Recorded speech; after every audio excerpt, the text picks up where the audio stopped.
É um horário difícil, né? É difícil de encontrar gente que queira acordar 4 horas da manhã para me fazer um programa de televisão.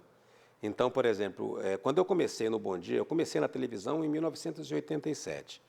Eu acho que em 1989 eu já fazia Bom Dia. De que maneira? Eram 2 apresentadores, tinha um apresentador principal e tinha um segundo que dava suporte para a entrevista. Entendeu? Então, quer dizer, eu era sempre essa pessoa que fazia esse suporte para a entrevista e eu estava lá desde 89, mais ou menos. A outra situação do Bom Dia era o seguinte, alguém tirava férias e precisava arranjar um substituto para a apresentação do Bom Dia e normalmente o Salomão ia ser o apresentador do Bom Dia. Então, eu começo no Bom Dia antes de efetivamente entrar no Bom Dia, que isso já vai acontecer no final da década de 90, eu acho que 99, 2000, alguma coisa nesse sentido. E aí, quando eu assumo efetivamente a questão do Bom Dia, inicialmente sozinho, depois em dupla, muitas vezes sozinho, porque as duplas vinham, eu lembro da Vânia Torres, eu lembro da Marina Miralha, que eram pessoas importantes, e, inclusive, eu incentivava muito a própria direção de jornalismo a colocar mais uma pessoa, porque não tinha essa duração que tem hoje, porque essa duração é muito maior do que tinha no passado. Mas uma pessoa falando o tempo todo era uma coisa que, de repente, podia cansar o espectador. Entendeu? Você não tinha com quem trocar uma ideia, fazer um determinado comentário. Por exemplo, a nível de TV liberal, o Bom Dia, o fato de ter 2 apresentadores, eu acho que inaugurou, junto até com o Padrão Globo, a ideia de fazer alguns comentários. E você tinha com quem fazer esse comentário, você fazia o comentário com o teu colega. Porque você imagina o que é fazer um programa que você começa às 4 horas da manhã, que você começa antes de entrar no ar, e de repente se você teve um problema. Eu lembro uma situação, por exemplo, que eu vinha para o programa e amanheci rouco.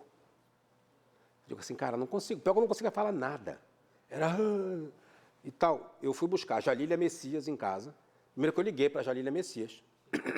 Digo, Jalília, pelo amor de Deus, me salva. Ela não conseguia me escutar.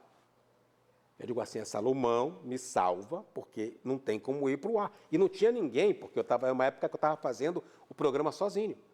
E aí eu ligo para a Jalília, vou buscar a Jalília em casa, entendeu? Trago ela para cá, fico no comando do programa, enquanto a Jalília apresentava. Bom dia. É por isso que eu dizia assim, olha, é melhor a gente ter um segundo, que acontece algum problema, a gente não tem tempo hábil para fazer uma substituição. Você imagina o que é um programa de manhã que você não tem um plano B, entendeu? O Bom Dia, olha, a gente fala que o Jornal Liberal Segunda Edição é um jornal hard, é o mais importante da rede, a gente fala que o JL1 é um jornal comunitário, mas o Jornal Nervoso é o jornal do Bom Dia. Porque, por exemplo, você imagina o seguinte, se alguma coisa der errado, não tem Bom Dia. Então, tipo assim, méritos para todos que fizeram um Bom Dia, que conseguiam chegar aqui na hora, que conseguiam, você tem que estar bem-humorado, você acorda mais cedo do que isso. Você vem acabar de fazer o jornal aqui. Aconteceu uma vez também que eu me esqueci. Ia encerrar o Bom Dia, tá? Você está falando em lembranças, eu ia encerrar o Bom Dia e voltou da matéria e deu um branco. E as pessoas esperando o que a gente ia encerrar, e eu olhava para cima e deu um branco. Outra vez, eu comecei a rir. Do nada, não era engraçada a matéria, não tinha nada. Entendeu? Eu comecei a rir, eu não me aguentava de rir, tu tá entendendo? E o jornal fechando, eu morto de vergonha, tá entendendo? Diz assim, cara, o que eu estou fazendo? Entendeu? E você não consegue se controlar e você está ao vivo. É por isso que essa questão do ao vivo ele acaba sendo uma situação nervosa.